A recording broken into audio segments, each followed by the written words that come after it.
Assalamualaikum. Beneran, kemarin ini saya baca artikel di CNN ya.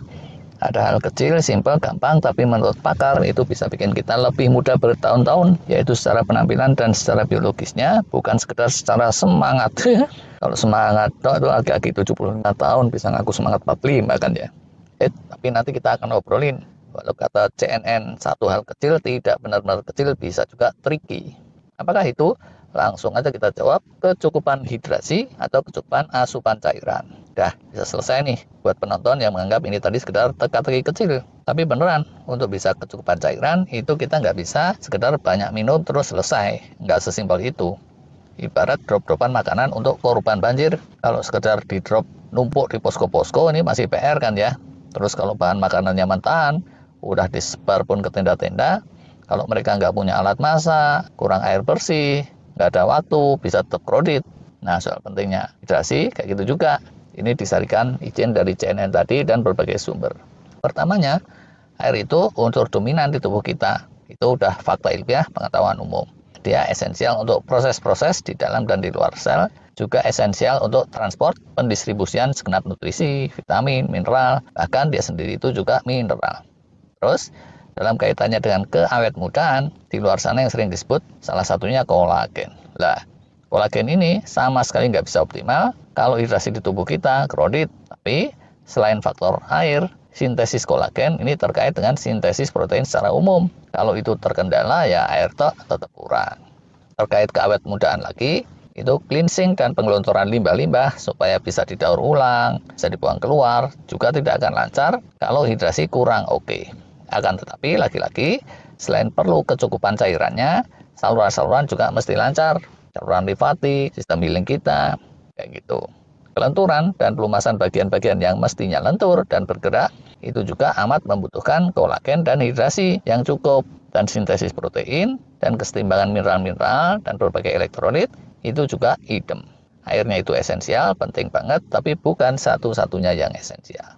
Terus, kalau bicara sel demi sel dan ruang-ruang di antara sel, itu juga seperti layaknya makhluk biologis gitu. Dia perlu tingkat suhu dan kelembapan yang sesuai dengan spek, dan dalam hal itu, kecukupan hidrasi juga merupakan salah satu faktornya.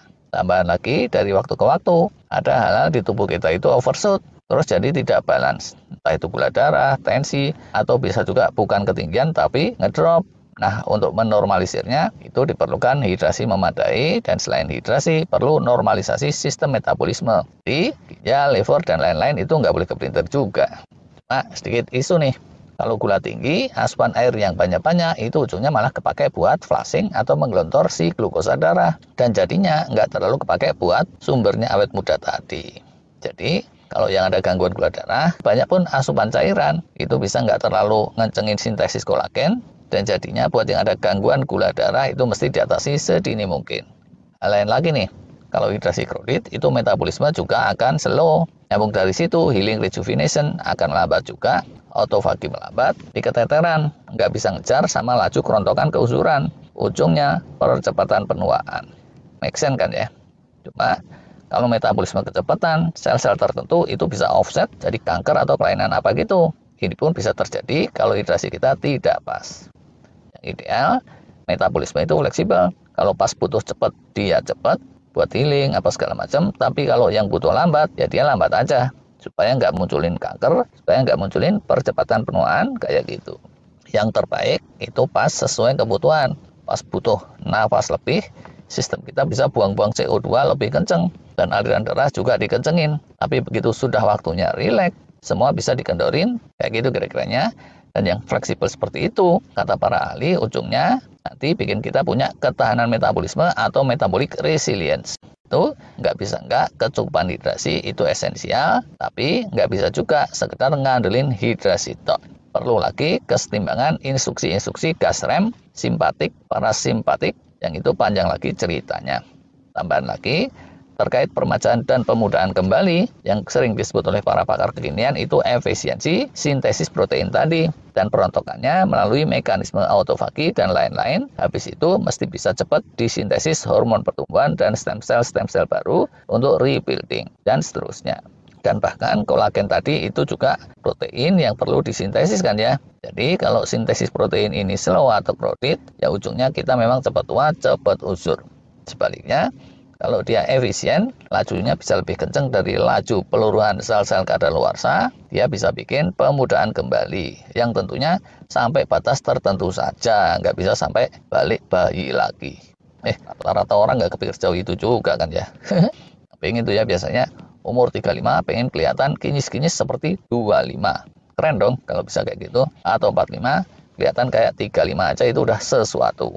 Terus ya, kecukupan hidrasi ini bisa mencegah overeating juga. Begitu perut udah cukup keisi air, nafsu makan dikit-dikit akan nurun kan ya pada umumnya. Kecuali kalau ada kelainan. Nah padahal overeating ini juga mempercepat penuaan keusuran juga. Terus balik lagi, yang tadi kita bilang, memenuhi kebutuhan air itu nggak ada jalan tolnya. Yang bisa bablas cepat kalau kita minum itu cuma sampai masuk ke perut. Habis itu bakalan padat merayap. Nggak akan ada jalan tolnya lagi. Bahkan ya dimasukin lewat infus aja. Paling pol cepatnya itu ke aliran darah. Tidak bisa cepat langsung ke sel-sel di sekujur tubuh. Tantangannya lagi, tubuh kita itu sebetulnya nggak sekedar butuhnya H2O air murni. Bersama air, dia butuh mineral-mineral dalam racikan yang tepat, yang seimbang. Dia perlu juga elektrolit dalam konstelasi yang sesuai dengan alaminya manusia normal yang mudah, seger, buger. Itu pun juga panjang lagi rutenya karena perlu ada reaksi-reaksi biokimiawi, reaksi bioelektrisiti, dan semuanya perlu waktu, perlu berbagai komponen lain dan pengkondisian. Dari waktu ke waktu perlu riset juga. Jadi jangan mentang-mentang tubuh kita perlu kecukupan hidrasi terus pantang puasa, pantang fasting, pantang berpeluh-peluh berpanas-panas matahari atau berdingin-dingin. Nggak bisa gitu juga. Walaupun sepanjang waktu perlu cukup terhidrasi, berhubung secara periodik perlu riset, ya udah jurus-jurus healing semacam fasting tetap diperlukan. Dan ada periode-periode kita itu mesti mingkem, dry fasting, nggak usah diasup air, yaitu pas puasa, pas tidur kayak gitu. Terus ya, yang nggak dijelasin sama CNN tadi itu takarannya. Namanya cukup terhidrasi itu seharinya mesti diasup air segimana. Ini ternyata nggak bisa digebyah-uyah. Untuk setiap orang yang statusnya beda-beda, takarannya pun itu beda-beda. Dan ini bisa jadi topik tersendiri untuk hari yang lain. Kalau guideline umum di Amerika sana tuh ya untuk rata-rata ada ancer-ancer per hari orang itu cobalah diasup 8 sampai 12 cangkir air gitu. Tapi terus realitanya ya, berdasar penelitian itu lebih dari 50% populasi gagal mencapai target itu. Sambil nggak nyadar juga kalau dia itu kurang asupan cairan. Nah, gagalnya kenapa? Macam-macam sebabnya. Ada yang memang kurang peduli, minum cuma kalau kerasa haus toh. Ada juga yang sekedar nggak tahu pentingnya hidrasi, nggak tahu manfaat esensialnya. Percaya nggak percaya, seringkali kecukupan minum dan hidrasi ini kesilap oleh berbagai kesibukan dan ujungnya terabaikan, terlupakan. Buat yang muslim nih, bentar lagi Ramadan. Selama puasa tentu tidak makan minum, tapi begitu buka, sahur, kecukupan asupan cairan ini mesti diingat-ingat. Kalau enggak bisa kayak saya nih, sering ngalamin beberapa kali cenderung kurang minum kalau pas Ramadan. Mesti banyak tapi tidak berlebihan dan idealnya itu jadi kebiasaan, jadi refleks dan nggak mesti pakai mikir lagi kayak saya. Nggak mesti pakai ada acara lupa segala. Asupan cairan ini bisa juga didapatnya dari makanan, yaitu yang kadar airnya tinggi, kayak buah sayur gitu. Bisa juga dari minuman yang bukan air bening, tapi pokoknya jangan yang toksik lah kayak alkohol soda. Gitu aja. Oke deh. Ini rada pendek. Terima kasih.